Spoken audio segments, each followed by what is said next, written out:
भारत माता की, भारत माता की। अरे भाई साहब, आज हमारे बीच में राजस्थान के यशस्वी मुख्यमंत्री माननीय भजन लाल शर्मा जी, उप मुख्यमंत्री बेरवा जी,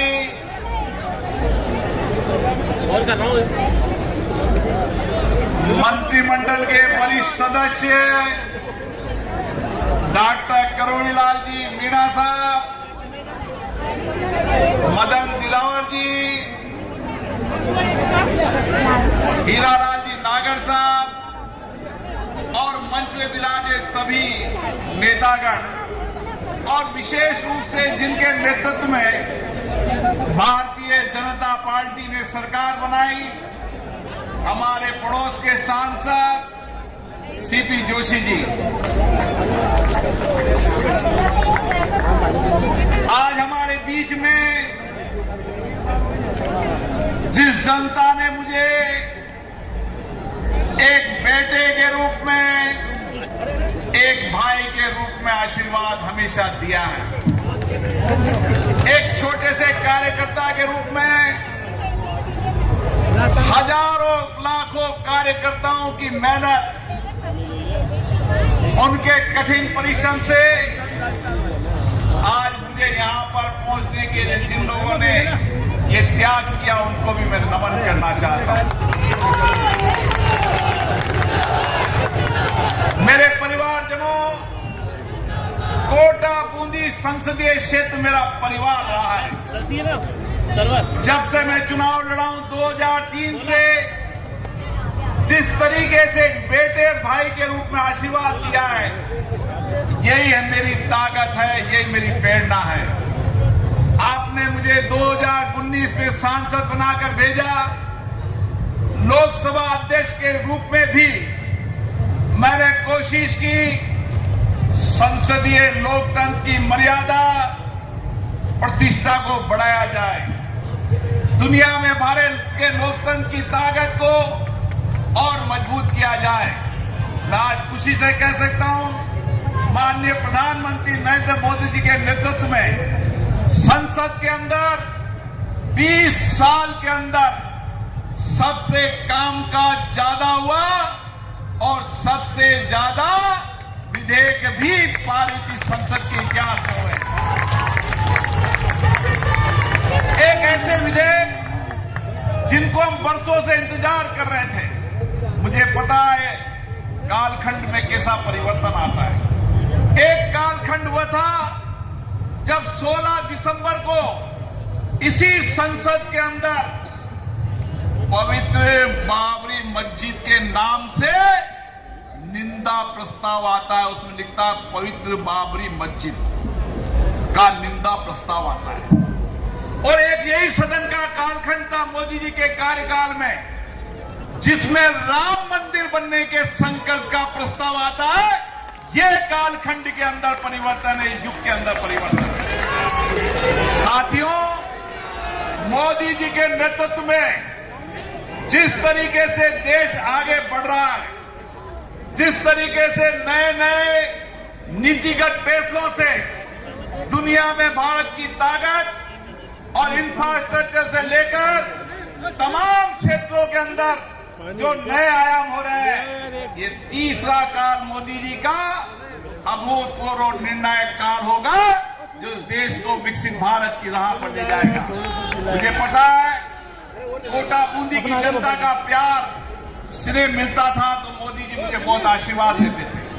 और आज कोटा के विकास की बात करता हूं तो चाहे हाईवे हो, रेलवे हो, रोड हो, पासपोर्ट ऑफिस हो, जो बुनियादी सवाल थे वह सारे बुनियादी सवाल इस कार्यकाल में पूरे हुए हैं। नहरों में पानी पहुंचे, हर घर नल पहुंचे, ये भी मोदी जी के कार्यकाल का ही फैसला था। साथियों, एयरपोर्ट का सवाल हमेशा रहता है और मैं मोदी जी को धन्यवाद देता हूं। पिछली आम सभा के अंदर उन्होंने कहा था कि मुझे अध्यक्ष जी ने एयरपोर्ट की बहुत चर्चा की है। मैं माननीय मुख्यमंत्री जी को धन्यवाद देना चाहता हूं।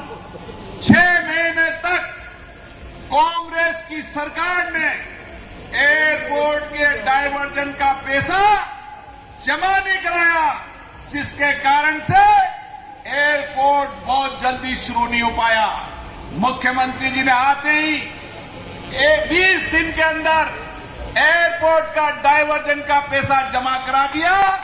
एयरपोर्ट की सारी औपचारिकताएं पूरी हो चुकी है। डीपीआर बनने के बाद इसी अगले कार्यकाल के अंदर एयरपोर्ट का निर्माण कार्य भी शुरू होगा। जहां तक कोटा की जनता का प्रश्न है, मैं लोकसभा अध्यक्ष के नाते भी मैंने कोशिश की कि हर समय आपके बीच में रहूं। कोई भी आपदा हो, संकट हो, उसमें मेरी कोशिश रही कि मैं आपके साथ खड़ा रहूं। चाहे कोरोना का आपदा का संकट हो, सारे विश्व के अंदर कोरोना का संकट था, ऑक्सीजन की कमी थी, लेकिन मैंने प्रयास किया कि कोटा में कभी ऑक्सीजन की कमी कोटा में नहीं आने दी। साथियों, गरीब के जीवन के हर दर्द को मैंने समझा है, गरीब की पीड़ा को मैंने देखा है। मैंने देखा जेके लोन में जब बच्चे मर गए थे तो गर्भवती महिलाओं की हालत देखी, तो मैंने जन सहयोग से गर्भवती महिलाओं को अच्छा पौष्टिक ले, मैं कामों की बात नहीं करना चाहता। ये चुनाव देश को परिवर्तन के चुनाव है। ये चुनाव मोदी जी के नेतृत्व में देश को आगे बढ़ाने के चुनाव है और इसीलिए मैं फिर आपकी से आशीर्वाद मांगने हूं। मैं आपका बेटा हूं, आपका भाई हूं। इसी धरती से मैंने राजनीति जीवन शुरू किया है और मैं कभी इस धरती के प्यार आशीर्वाद को कभी नहीं भूल सकता। मैं जितने चुनाव लड़े, हर चुनाव में आपने मुझे प्यार दिया, आशीर्वाद दिया है और आपकी आशीर्वाद ही मेरी ताकत रही है और मैंने कोशिश की है कि आपके विश्वास, भरोसे को कायम रखूं।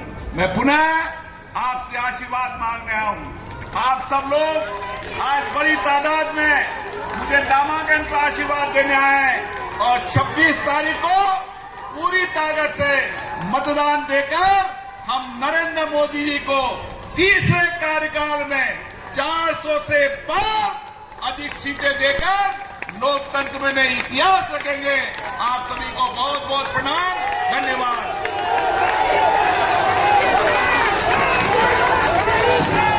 बहुत बहुत धन्यवाद भाई साहब, और आप बहुत भारी वोटों से यहां से विजय हुए और अब मैं आपके बीच में हमारे राजस्थान के यशस्वी